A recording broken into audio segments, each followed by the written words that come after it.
Atau apa? Data. Qadar, fakta. Kenapa sekarang saya miskin? Fakta? Fakta. Lihat datanya. Oh, ternyata memang datanya kita ini di kehidupan yang dulu pernah kaya sih, tapi pelit. Oh, ternyata di kehidupan yang dulu pernah kaya, tapi tidak berbagi. Pernah kaya, tetapi merugikan orang. Maka dia jatuh miskin hari ini karena dia harus banyak bayar data karma. Sama tuh data dengan fakta. Itu yang disebut dengan nasib. Siapa kalau gitu pencipta data? Saya, gitu tegas aja. Saya berani bertanggung jawab. Kita yang babarengan wae. Siapa pencipta data? Bagaimana cara kita mencipta data? Lihat saya semuanya. Cara kita mencipta data itu begini. Ini ruang kehidupan nih, ruang kehidupan. Ini ruang kehidupan nih. Kita ambil nafas dari mana? Dari ruang kehidupan. Masuk nafas ke sini. Begitu napas masuk ke sini, napas itu akan mengontrol semua yang terjadi di ruang tubuh kita. Terutama di ruang daya cipta di sini.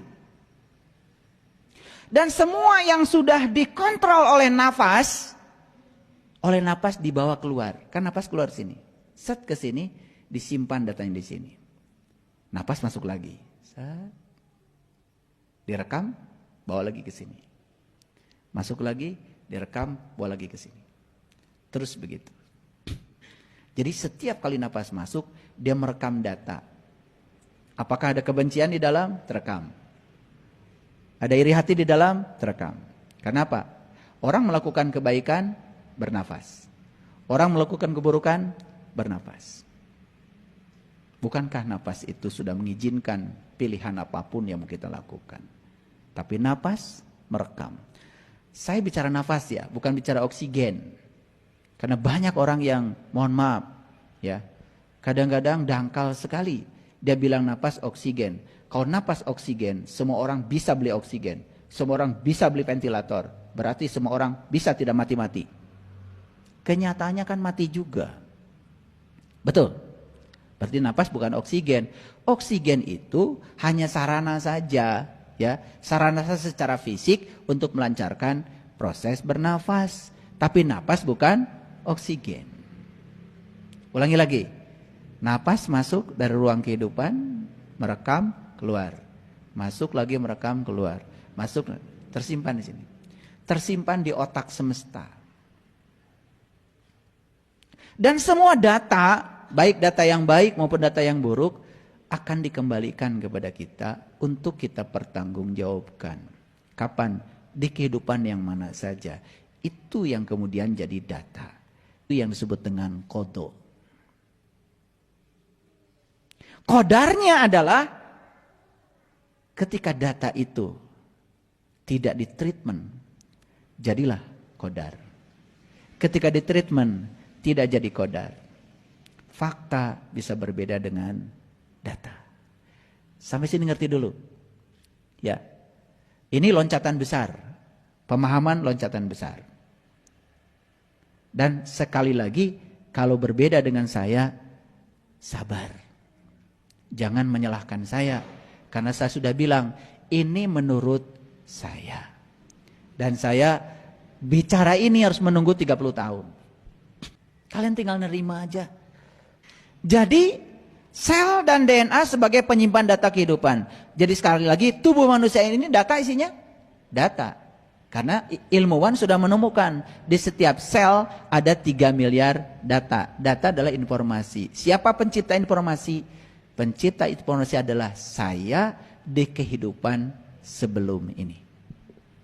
Di kehidupan yang mana? Entah di kehidupan yang mana. Karena kita sudah lahir, hidup, lahir berulang kali ke sini. Dan kenapa kita harus lahir lagi ke sini? Karena data itu belum selesai. Belum selesai diurai semuanya. Gitu. Jadi pertanyaan berikutnya adalah, apakah data dan fakta sama atau berbeda? Bisa sama, bisa berbeda. Tergantung, apa kita mau treatment data kita atau tidak. Ngerti? Kan tadi saya bilang, di umur sekian kamu akan sakit. Itu data. Ternyata di umur sekian dia tidak sakit. Karena apa? Begitu diberitahu di umur sekian dia akan sakit, dia langsung mengubah pola hidup. Nah, begitu pola hidup dirubah, spiritnya bagus, mentalnya bagus, energi yang mengalir dalam tubuh bagus, fisiknya juga akan ikut bagus. Jadi sebetulnya semakin jelas kalau sakit bukan buatan Allah. Sakit adalah buatan kita sendiri. Tapi kita yang buat, Allah tetap saja hadir untuk menyembuhkan. Gak keren tuh Allah. Kita yang bikin sakitnya, dia hadir untuk menyembuhkan. Gak keren tuh Allah.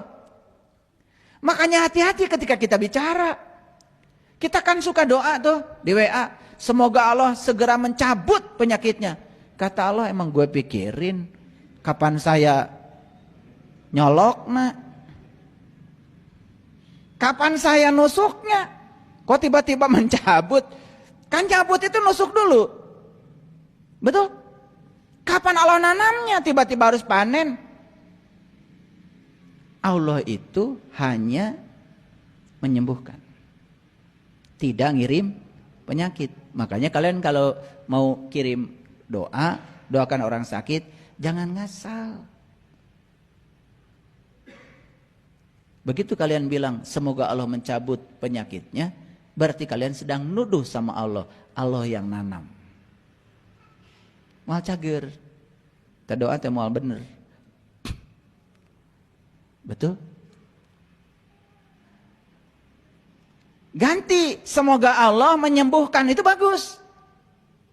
Semoga Allah menyembuhkan itu berarti percaya kalau Allah adalah sang penyembuh. Tidak menuduh Allah sebagai penanam penyakit. Penyakit mah buatan kita, dari data kita. Ilmuwan sudah membuktikan orang yang sakit jiwanya, bukan sakit jiwa gila di rumah sakit, bukan. Ya normal kayak gini. Tetapi ada masalah dengan jiwanya. Ada masalah dengan spiritnya. Masalah dengan spiritual itu berkontribusi 50% terhadap sakit fisik. Ada masalah dengan mental berkontribusi 25% terhadap sakit fisik. Ada masalah dengan hubungan sosial. Masih ngewa kabatur 15% kontribusi terhadap fisik. Jadi kalau spiritnya buruk, mentalnya buruk, kemudian ditambah lagi 15% hubungan sosial tidak bagus. Itu sudah 50 tambah 25 tambah 15, 90%. Makanya orang yang sakit fisik hari ini dapat dipastikan 3 unsur yang besar itu bermasalah. Silakan, kalian gak akan bisa menolak ini. Ini hasil riset ilmuwan. Jadi siapa pencipta data? Siapa? Saya. Sekarang siapa pencipta fakta? Kok jadi hilang suaranya? Pencipta data saya. Pencipta fakta saya. Tinggal sekarang mau nggak data sama dengan fakta. Disitulah kemudian Allah hadir menyatakan siapa yang mau mengubah nasibnya, ya insya Allah diikuti oleh Allah. Allah akan membantu untuk mengubahnya. Mari kita lihat sekarang masuk ayat-ayat Quran. Sampai sini dulu, ngerti nggak sekarang tentang qada dan qadar? Jadi apakah di dalam qada dan qadar ada ketentuan Allah? Ada. Bagaimana cara Allah bekerja? Ngikutin maunya kita. Jadi tetap saja kuasa tertinggi ada pada kita. Makanya Allah bilang, aku bergantung kepada kamu. Kamu adalah apa yang kamu pikirkan, kan gitu? Kamu adalah apa yang kamu persangkakan kepadaku, kan begitu? Makanya dalam hadis qudsi Allah mengatakan, aku bergantung sangkaan kamu. Karena dia adalah kehadiran, dia adalah keberadaan. Kehadirannya untuk mewujudkan semua sangkaanmu. Jadi siapa pencipta kehidupan itu? Saya, bukan Allah. Allah itu hanya Rob. Rob itu adalah kehadiran. Rob itu adalah keberadaan. Kehadirannya sudah cukup membuat semua terjadi. Kamu ingin baik hidupmu? Yes, kata Allah. Aku katalisator. Kamu ingin buruk hidupmu? Yes, aku katalisator. Allah ngikutin kita aja. Tapi hebatnya Allah selalu mengingatkan kita supaya kita tambah baik. Itu hebatnya Allah.